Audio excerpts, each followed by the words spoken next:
我杜雷杰准备飞升之际，一小药童上山采药，被劫雷劈中。我与他沾了因果，许他3个愿望，只要不违天道，不逆人伦，都可实现。小药童眸子里流光溢彩，狐仙大人，我的第一愿便是娶你为妻。我允了。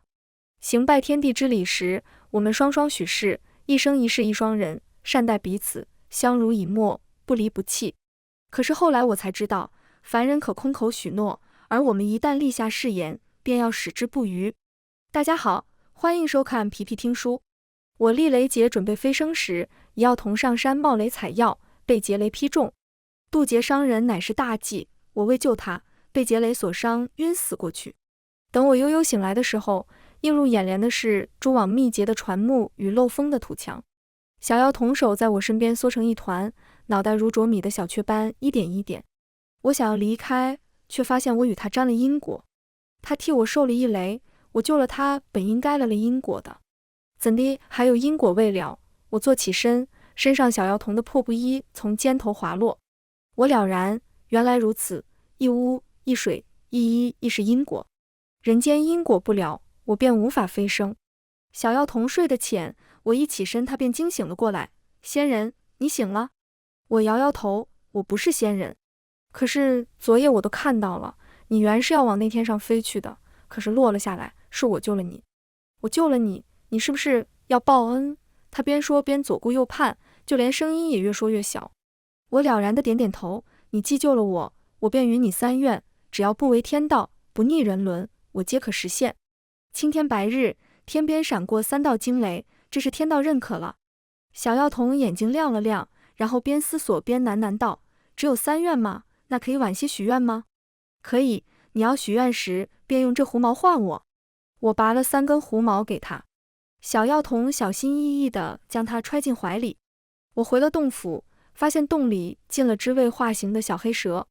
小黑蛇一见到我，便吓得要走。大佬，我以为你飞升了，才进这洞府的。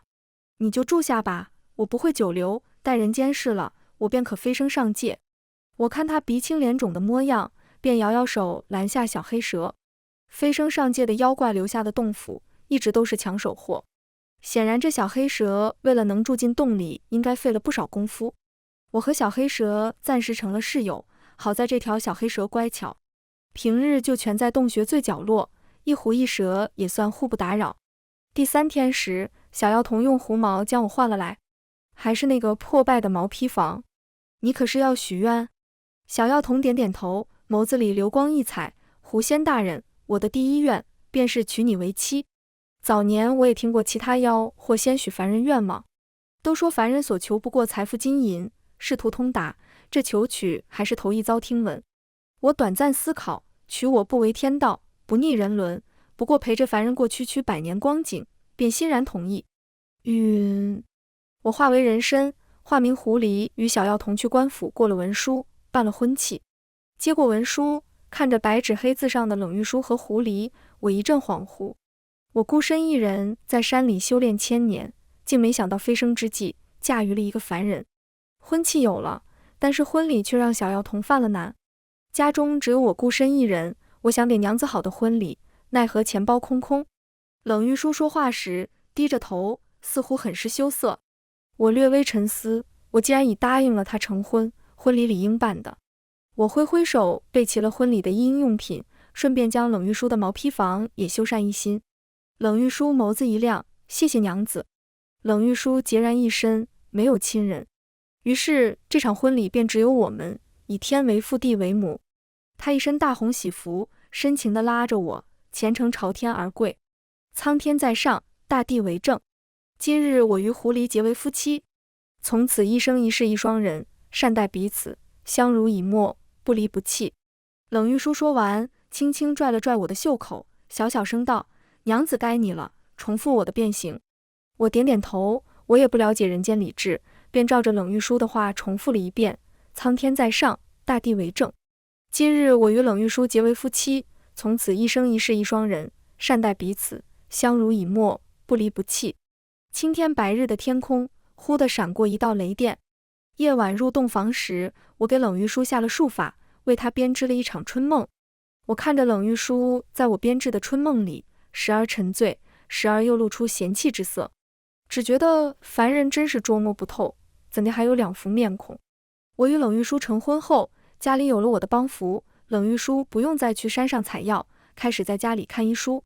若他闲暇时，也会牵着我去赶集市。我们像其他的寻常夫妻一样，碰到好看的簪子，他会为我别在发上。娘子，你戴这个真好看。庙会时，带我去最灵验的寺里求一支姻缘签。娘子，杜叶寺最是灵验，有了这姻缘签，我定会与娘子恩爱到白头。路过香甜的糖葫芦，我们也会一人一串，吃着回家。就这样不咸不淡的过了2个月后，某日清晨，他一睁开眼，便握着我的手感慨：娘子，我又梦到父亲了，若不是父亲赌博败尽了家财，我现在本该有一间医馆的，我冷家医术传承100年，我定能造福世人。可惜家里没有多余的钱财再去开医馆了。若是能开个医馆，冷玉书边说边偷偷抬眼打量我。经过这2个月在人间的生活，这里的人情世故我也懂了几分，他话里的意思我懂了。可他的遗愿是娶我为妻，我没义务给他开个医馆。于是我看着他淡淡开口：这可是你的第2愿。冷玉书脸色微变，眼里隐隐有些不快，但看我态度冷淡，最后也只能咬着牙应下来。是。我挥挥手，便来金银，又寻了城里最繁华地段的铺子，给冷玉书开医馆。书汉堂的招牌高高挂起那天，冷玉书激动不已：娘子，我们有医馆了。我抬眸看着金漆招牌上的书汉堂3个大字，这是冷玉书熬了1个月想出来的名字。是他的医馆，不是我们的。医馆开业后，生意红火，冷玉书赠医施药，很快便名声在外，成了里城响当当的冷大夫。他坐诊，我熬药，我和他也成了里城的模范恩爱夫妻。这样的日子一过就是10年，10年的人间烟火和朝夕相处，让我有些恍惚，竟觉得冷玉书人不错，人间的日子也不错。直到医馆门前来了个昏迷的小姑娘，那姑娘没有姓名，独自晕倒在医院门前，冷玉书将人救了起来。她醒来后说自己忘却前尘往事，只红着眼眶直直望着我说：救命之恩，当以身相许。我淡淡指了指旁边的冷玉书，是他救了你。冷玉书慌了神，连连摇头：不可不可，我已有妻子。小姑娘偷偷瞥了我一眼，见我目光凌厉地看着她，赶紧改口说自己如今也没了去处，想要留在书汉堂做些杂活，也好报答恩情。冷玉书立刻允了，他说小姑娘一双同人捡秋水，便替她取名秋水。秋水留在了书汉堂，她做事勤快，又对医术颇有兴趣，闲暇时冷玉书也乐得只教她1、2。小姑娘年纪小，学什么都快，很快抓药熬药都学了去，我乐得偷闲，勉强对她好了几分脸色。而冷玉书对这个娇俏的小徒弟却是满意的不行，日日都要念叨秋水如何聪慧勤勉，又说这些年来我既要操持家务，又要来医馆帮忙，实在是委屈了我。如今秋水来了，便让我回家好好休养。我欣然同意，留下秋水和冷玉书一起打理医馆。只是我每每去送吃食时，总是看到他们2人时常在一个屋子里。等到冬雪过去，桃花盛开时，我做了冷玉书最爱的桃花酥去医馆寻他，就见书汉堂内，秋水正在冷玉书怀里。你之前答应我的，什么时候能引我进门？不急，狐狸那边我还没有说服。水儿你身上怎地这么好闻，总有股淡淡的檀香，不像我身上常年都是苦药味。冷玉书将脸埋在秋水脖颈间，在冷玉书看不见的地方，秋水眉头紧锁，声音却娇软：哪有什么檀香，你这狗鼻子！美人娇骂，冷玉书像是得到了什么赏赐，抬起头就要一亲芳泽。我适时出声：可。冷玉书见到我，慌张地将秋水推开。秋水看了我一眼，低着头便匆匆离开。冷玉书表情僵硬，语气冷漠：你怎么来了？刚刚不是你看到的那样，秋水刚刚摔倒，我只是帮忙扶着。我将桃花酥递给他，近日桃花盛开，我做了桃花酥给你。冷玉书见我没有追问，长松了口气，然后缓和了脸色。以后这种小事，派个小厮送来便是，娘子不必亲自前来。我不语，只点点头表示答应。冷玉书接过点心，吃得心不在焉。我看着他胡须上沾着的桃花酥碎屑，忽然惊觉他早已不是那个17岁青涩稚嫩的小药童了。你可是喜欢秋水？若是喜欢的话，娶进门也可。我话还没说完，冷玉书便摔了桃花酥，指着我怒道：我和秋水之间清清白白，你莫要沾污了我们的师徒情谊。我不在意地笑了笑，好，他既然想藏着，我也不点破。1个月后，秋水被查出喜脉，冷玉书欣喜若狂，急忙来找到我商议将他抬进门一事。娘子，都是为夫的错，如今秋水他有了我的骨肉，只能委屈娘子了。冷玉书一改之前的态度，舔着脸来恳求我。你放心，我跟秋水说好了，他不求名分，只求能入府当个侍妾便好。我点点头，懒得去深究到底是秋水不求名分，还是冷玉书不想坏了恩爱夫妻的招牌。3日后，一顶粉色小轿从后门将秋水迎了进来。秋水一身红色喜服，眼波流转，盈盈地将一盏香茗递上，姐姐请用茶。一声姐姐，声音娇娇弱弱，听得人心驰神往，难怪冷玉书把持不住。我点点头，接过茶杯，浅尝一口后，将腕间的镯子退下来，亲自给他戴上。这个镯子赏给你，日后要好好侍奉夫君。秋水应是，如此便算是入了府。两人新婚燕尔，即使秋水怀着身子，冷玉书也日日痴缠在他房里。冷玉书像是早年与我刚成亲那会一般，甚至更甚。每日里，不是领着秋水赶集逛集，便是带着他登山揽胜，踏青游玩。直到1个月后的雷雨夜，我正拨弄着装匣子里越来越少的首饰，就见冷玉书抱着秋水闯了进来。娘子，你快救救秋水吧！门外电光劈裂夜幕，照亮了秋水清辉的脸。我看着着急的冷玉书，不慌不忙地开口：这是你的第3愿吗？冷玉书愣住，呆呆地看着我，似乎一时间没有反应过来。是啊，距离他上次许愿已过去10年，这10年来，我恪守婚事，以夫为天，善待夫君。他身体不适，或者遇到无法解决之事，都是我替他解决。也是从那时候我才知道，婚事也是事。可是凡人可空口许诺，而我们一旦立下誓言，便要矢志不渝。他一句夫妻本是一体，当以夫为天，便困了我10年，对我予取予求，让我为他逢凶化吉。而如今秋水不在誓言之内，你什么意思？冷玉书脸色难看。我抿了口茶，淡淡的重复道：救他，可是你的第3愿。冷玉书目眦欲裂，秋水入了冷府，她是你的妹妹，对你来说不过举手之劳而已，你又何必如此相逼？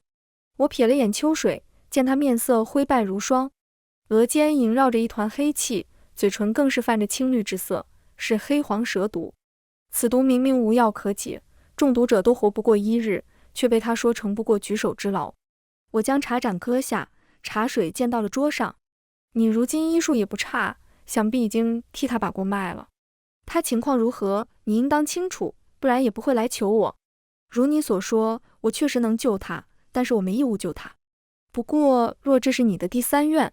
冷玉书抱着秋水的手突然脱了力，秋水滚到了地上，嘴里不自觉发出一声痛苦呻吟。他没有看秋水，而是怒视着我，满脸泪痕。你明明能救他的，你怎地如此蛇蝎心肠？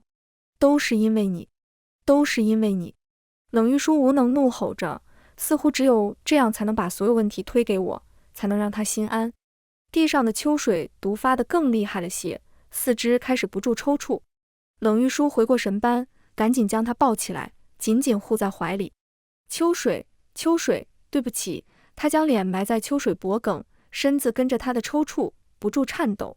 是狐狸，是狐狸，他不愿意救你，别怪我，对不起，别怪我。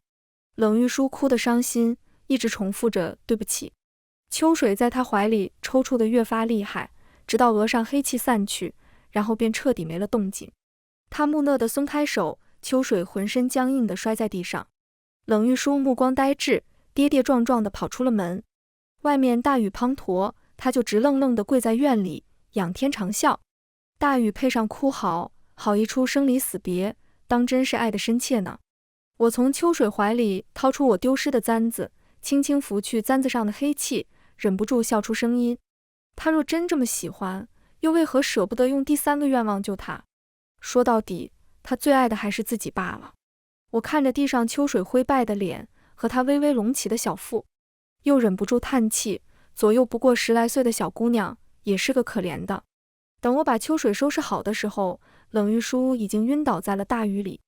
我把她拎回了房间，待她在睁眼时，已是第2天傍晚。昏黄的光线透过窗棂，照见浮尘在空中有气无力地打着旋儿。冷玉书醒来第一件事就抓着我问秋水在哪。烧了。我将姜汤递给他，淡淡道。他猛地挥掌将药丸扫落，食指如铁钳般扣入我肩胛，一阵摇晃。烧了。你竟然是这样心思狠毒！你不愿意救他就算了，现在连个全尸都不愿意给他留。我面不改色，如实道：烧了是为他好。哈哈哈哈，为他好？你怎地说得出口？死无全尸，竟说成为他好？我看你就是故意的，是你嫉妒他？你算什么狐仙？简直就是蛇蝎心肠！都是你害的！哈哈哈哈！我的秋水！冷玉书一会癫狂大笑，一会又嚎啕大哭，宛若疯魔了一般。我不再理会，转身去厨房重新给他熬汤。他只当我是蛇蝎心肠，嫉妒秋水，却忘记了我从来不说谎。小姑娘身体一直被邪祟侵蚀，被邪祟侵染过的身体就像是个囚笼，魂魄困锁其中，日夜煎熬。我做不来超度那套，最简单最直接能解放他的办法就是用虎火焚烧了这座囚笼，还他灵魂自由。冷玉书在家养了半个月，才堪堪将身体养好。他病愈的第一件事就是给秋水办了个衣冠灵座，还特意去杜叶寺请了高僧来家里为秋水超度。他抱着牌位从正门而入，牌位上写的是爱妻秋水之灵位，以后秋水与你一样都是我的妻。他说话时昂着头，以为能气我几分，可我根本不在意，只是将目光落在了他身后的老和尚身上。老和尚约莫70岁左右，形若枯槁，虽然眼皮耸拉，却并不妨碍眸中金光四射。这位师傅好生眼熟，我们可是在哪见过？冷玉书满脸的不耐烦，这位可是杜叶寺的得道高僧，你怎么可能会认识？老和尚浅浅一笑，挤出满脸褶皱，他双手合十，向我施了一个佛礼。夫人好记性，贫僧法号周度，早年夫人来寺中求姻缘签时，曾与夫人有过一面之缘。我点点头，那时候的师傅佛法深厚，面容和蔼，和现在天差地别，我也险些没有认得出来。周度面色一隅，凡人之躯生老病死，自然和以前会有些区别。贫僧还要去给秋水姑娘办超度，若是耽误了时间，便不好了。那便不耽误师傅了。我将路让开，周度行了一礼，便匆匆跟着冷玉书离开。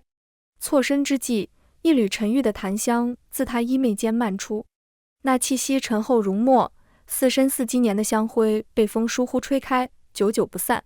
秋水的白事一办就是6天。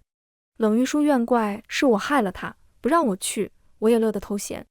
他们在前院敲敲打打，我躲在后院溜猫逗狗。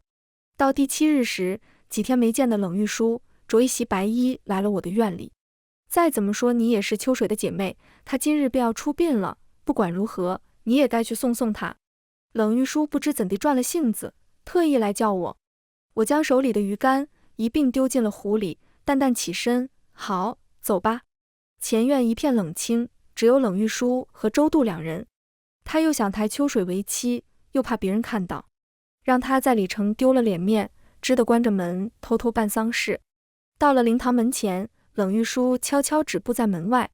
我不以为意，抬脚跨入灵堂。周度和尚，你这白事倒是办得新鲜，我还是第一次见到白事撒雄黄，用森罗花的。这花可是我家乡特有的，花蕊可食用，比糖葫芦还甜，夫君可要尝尝。我说着，扯下一枝幽蓝的森罗花，抬手伸向冷玉书。冷玉书吓得连连后退，不用。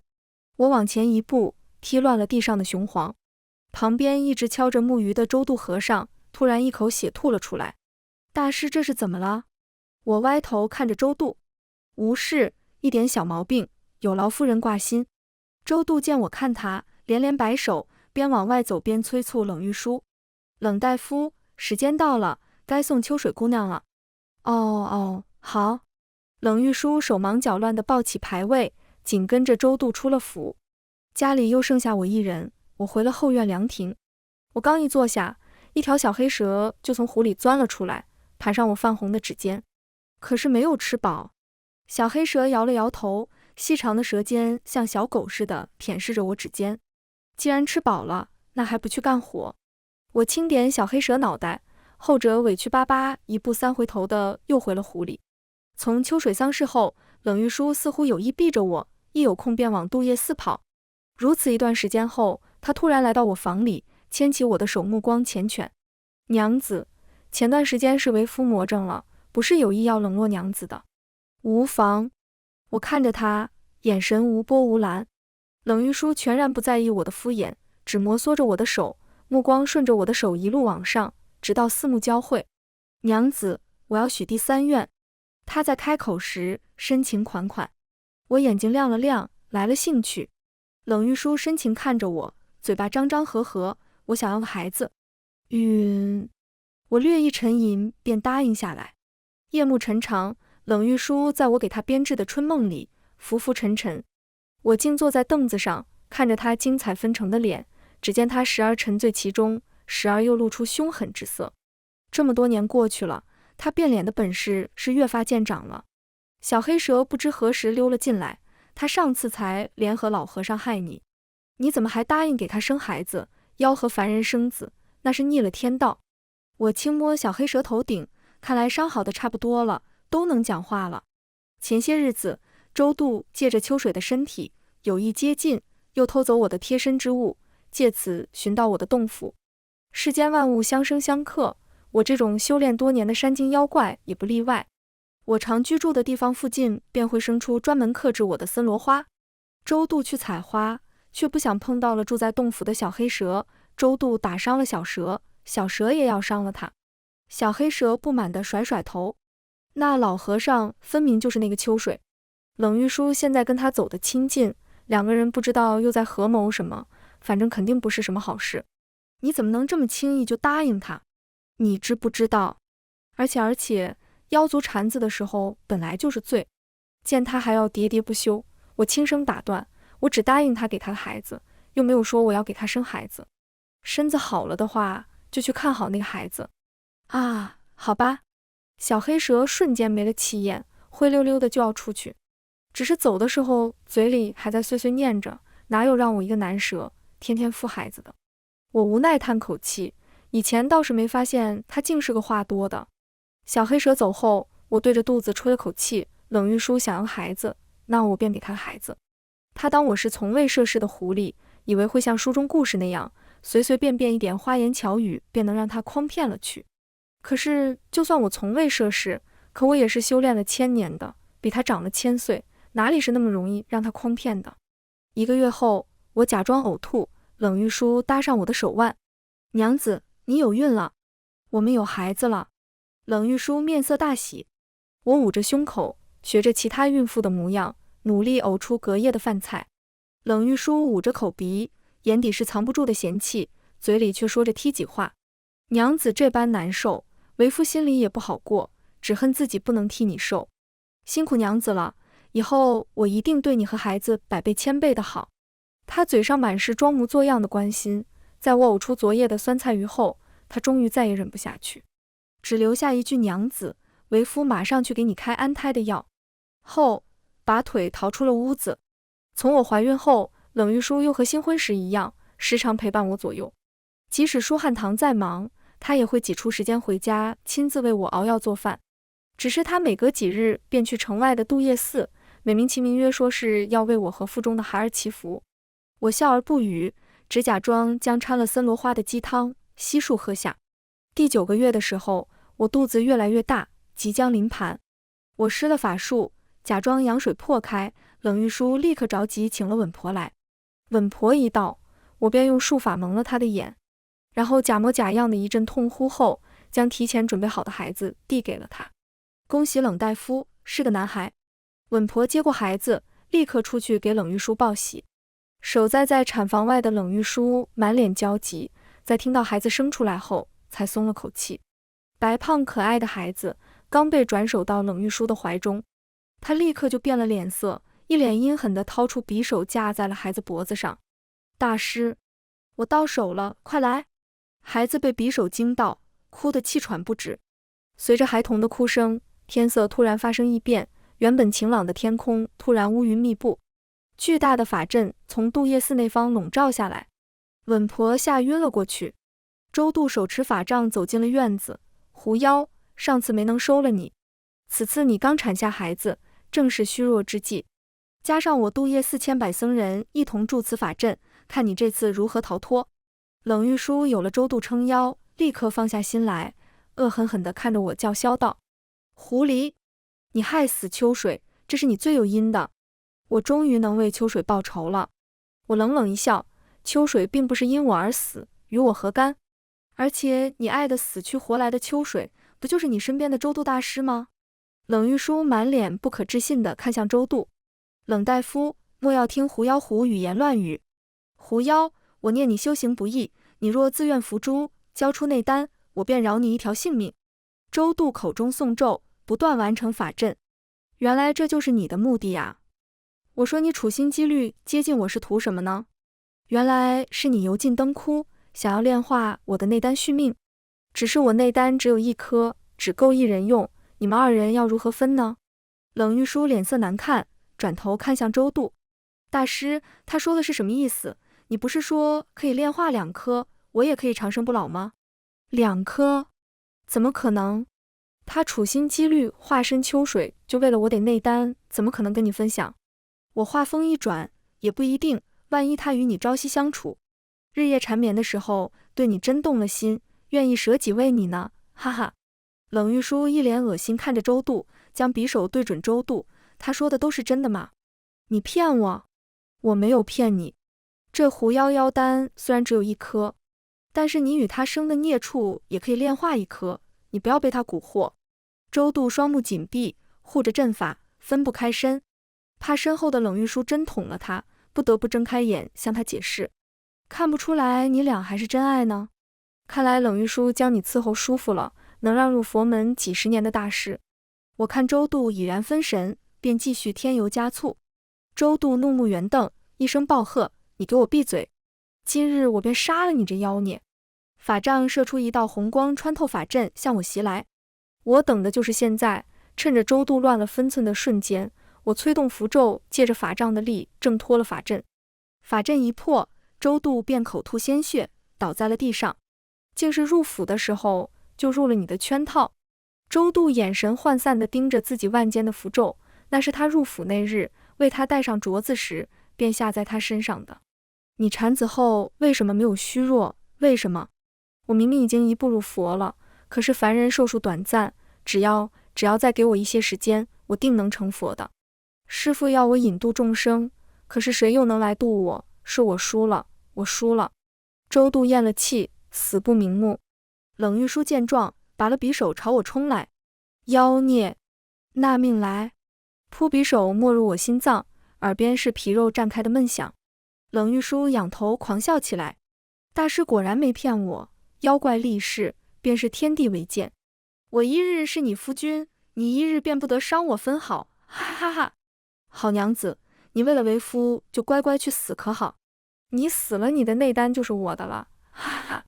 待你死后，为夫自会替你多烧几副纸钱，让你在地下也能过得快活，哈哈哈哈！冷玉书陷入妄想，喉间滚出呵呵怪响。我低头看了眼胸口跟着颤动的匕首，慢慢往后退。随着身体的退离，匕首被一寸寸抽出。你杀的是你妻子，与我何干？我语气淡然的开口，匕首拔出去时，我褪去幻化的人身，变回狐狸的刹那，我周身骤然绽放出璀璨夺目的金光。3愿已了，我要飞升了。冷玉书见我要飞走，急忙伸手想来抓我，却抓不住。他立刻回身将地上孩子抱起，手掐上孩子脖子。冷玉书双目赤红，狐狸，你不准走！你若走了，我便杀了你的孩子，将他炼成丹药。我摇摇头，那是你和周度的孩子，不是我的。冷玉书脸色惨白，昂着头对着我大喊：不可能，不可能！我许了愿的。秋水死了，他明明死了，我和他的孩子早就死了。是你，是你，肯定是你骗我，你想恶心我是不是？哈哈哈，我告诉你，我不会信。你若是乖乖交出内丹，我便留着孽畜一命，不然你就等着给你孩子收尸吧。哈哈哈，冥顽不宁。我不再理会他，纵身飞升，飘然而去。从此人间事与我无关。600年后，里城外的深山里连着几天，天雷滚滚。我找了间路边茶馆等人，这一等就从白天等到了傍晚。一路过的小女童突然抱住了我的腿，娘亲，我不要回去，我还要去玩。旁边的一妇人抱歉地对我笑了笑，见笑了，孩子调皮。无妨。我摇摇头。妇人几次拽女童无果后，柳眉一竖吓唬道：天快黑了，你若再不回去，小心那吃人的冷大夫来抓了你。原本还抱着我腿耍赖的小女娃吓得松开手，哇的一声哭了起来。妇人一边给我道歉，一边将孩子带走。这吃人的冷大夫是怎么回事？这城中可是有什么邪祟？女娃走后，我问来参茶的小二，既然来都来了，若真有邪祟，也是我顺手的事儿。本来就临近傍晚，已经没什么客人了，有人聊天，小二立刻来了兴趣。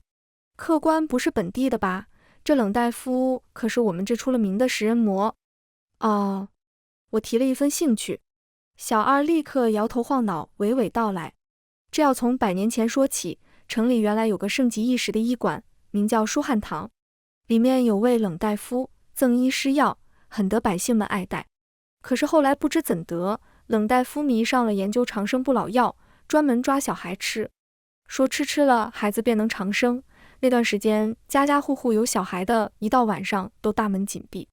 天色渐暗，小二左右看看，然后压低声音说道：听当时去冷府接生的稳婆说，冷大夫的夫人和小孩就是被他吃了的。刚出生的小娃第1天就下锅吃了，吃。忽地一阵冷风吹来，一黑衣男子突然坐在了旁边空位上，小二吓得跳开。啊！黑衣男子莫名其妙地摸了摸自己脸，我长得有这么吓人吗？我看着眼前墨发垂肩、面如冠玉的少年，不吓人，很好看。黑衣少年莫名红了脸，扭捏着身体小声道：你觉得好看就行。等的人到了，我丢了块碎银在桌上，便带着少年离开。走吧，回去了。黑衣少年一脸傲娇，上头有人就是好，嘿嘿，渡劫完了还有人来接。我像以前一样点了点他的脑袋，还不是怕你被劈死了，毕竟还未化形时。见到打不过的不知道躲，冲上去就是干的，只你一人。少年摸着额头傻笑，那还不是因为那老和尚拿着你的簪子，一来就寻客你的森罗花，我这不是怕他对你不利。好，你说的在理。嘿嘿，那这位美丽的狐仙大人，我看家的本领也见过的，上去后让我继续给你看家呗。我摸了摸下巴，故作沉思道：看家是不错，不过你怀孕孵蛋的技术似乎更好。啊，不要说了，翻篇，这件事上去后以后不准提了。呜。全文完，皮皮听书，感谢您的观看，每天上新精彩小说，喜欢就订阅吧。